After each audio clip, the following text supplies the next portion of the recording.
What's going on, guys? Welcome back to the remote front office. Um, it's over, folks. We are officially NBA Finals bound.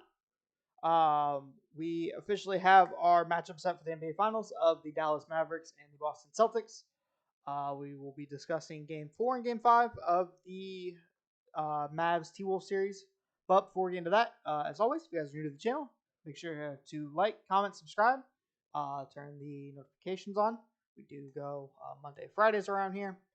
And so this is going to be right as the game's ending. Honestly, I probably could have uploaded this 20 minutes ago. I'm not going to lie to you guys. But no post-game press conferences or anything. We're just going to get straight into it. So, game 4 happened between the Wolves and Mavs on Tuesday. I thought the game was pretty good for Minnesota. Um, they bounced back, avoided the sweep, but now we're here, right? Heard a lot of the guys on the broadcast clowning of how much the Wolves talked about we didn't want to get swept, and they felt like they didn't put a lot of effort in. I feel like it was Luka set the tempo in the first quarter. Just ridiculous heat check after heat check. The step backs, the pulling from the logo, all of that was just. I didn't expect it to come out that hot. I'm gonna be honest. I felt like he'd ease his way into it and then kind of take over in the fourth quarter. He came out and sent a message right away. And he was talking to the crowd. He was talking to the Wolves bench. He was chipping at everybody. He was very clearly ready to get this done here and now. Even Jason Kidd said it at the end of the first quarter interview. That he set the tempo, he set the message, and they just had to finish up. And they did. They blew him out at this towards the end of the game. Like the Luka Garza and guys were getting minutes.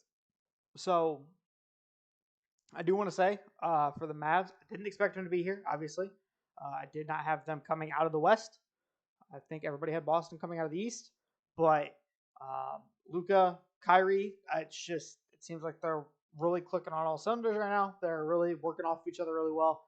The defense and Derek Lively. I know he got hit in the head again today, and he came out for a little bit, but I mean, just the lob threat, the defensive presence, the rebounding, the hustle plays, all of it. Like, just their center rotation is better than I possibly thought it could be, right? I feel like 65 to 70% of the league would kill to have their center rotation right now. But I mean, credit to the Mavs. They played a bunch of different guys. They had Dante Exmo played a handful of minutes in the series. Jaden Hardy came out and gave him good minutes. You had PJ Washington, Derrick Jones Jr. just playing defense. I'm surprised it took them as long to go to the leave Kyle Anderson game. They were going. I mean, granted, they were still up 30 by that point, but they were just. I mean, Ben Simmons shooting on Kyle Anderson, and he was still shooting them. But it's just, I think we all know Kyle Anderson's not a three-point shooter, even in the corner. Um, as for Jason Kidd, though, I want to give him all the credit in the world for this team. I mean, it seems like the energy, the tempo, the pushing of the pace, and he yet again got a team to buy into defense. And last time it took them to the conference finals, this time it took them to the NBA finals. I'm curious to see how they defend Boston, personally. I don't know. As of right now, obviously, I'm assuming Derek Lively's starting. We don't know about Porzingis. So obviously, if it's Al Horford out there to start the series, I expect a lot of whoever Al Horford's guarding to be in a pick and roll with Luka Doncic and Kyrie Irving almost every possession, right? Um, as for the flip side of it, how do you defend Boston? They're going to be in that 5-out spacing. I would assume that Luka's probably on Drew Holiday to start the series, would be my guess. And then you've got Kyrie maybe on Derek White or possibly. It's really hard to tell right now, though, just because Jaylen Brown's been playing so well. You don't necessarily want to put Kyrie or Luka on Jaylen Brown. But I necessarily don't love both of them being on Drew Holiday and Derek White, especially Derek White in most cases, just because I feel like Derek White's going to pick it apart.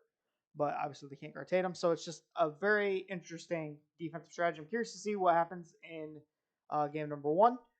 Personally, I wouldn't be surprised if Dallas wins game number 1. I feel like Jason Kidd, with a week to prepare, is going to have these guys really locked and loaded, and I think that they're going to come into Boston and send a message game 1. It would not surprise me one bit.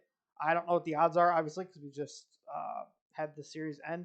So I don't know what the odds are for game 1 yet, but I mean, if Dallas is plus odds, I'm probably taking Dallas. I'm gonna be honest because I just think that Luka and Kyrie are on such a heater right now. I understand that Boston has four potential all defensive team guys, five if you count KP as far as like an inside guy. But I just think that the heater that Luka's on right now, the confidence he's playing with, the decision making out of the pick and roll, and then Kyrie just having to come in and give him a couple of minutes at a time. He doesn't have to carry the team. It's just a couple minutes here, a couple minutes there. Luka goes to the bench. All right, Kyrie, here's your offense. And even seeing him defer to like Jaden Hardy in the series when he had it going. I mean, I think this team and it's gonna be a good series. I'm hoping. You know, we got kind of a couple of quick series for the conference finals, but I'm really hoping that this is a 6-7 game series.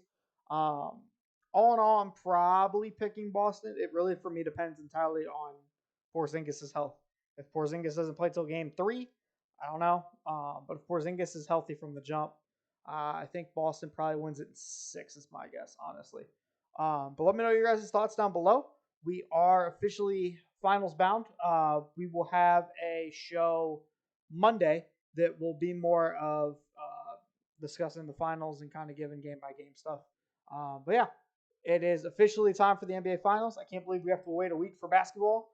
That's going to be probably the worst part about it. But I mean, I'm sure as the rest of you will, I'll either be watching other stuff or I'll probably watch a little bit of the WNBA and just kind of see how it goes. But appreciate you guys coming through, and I will catch you in the next one. Peace.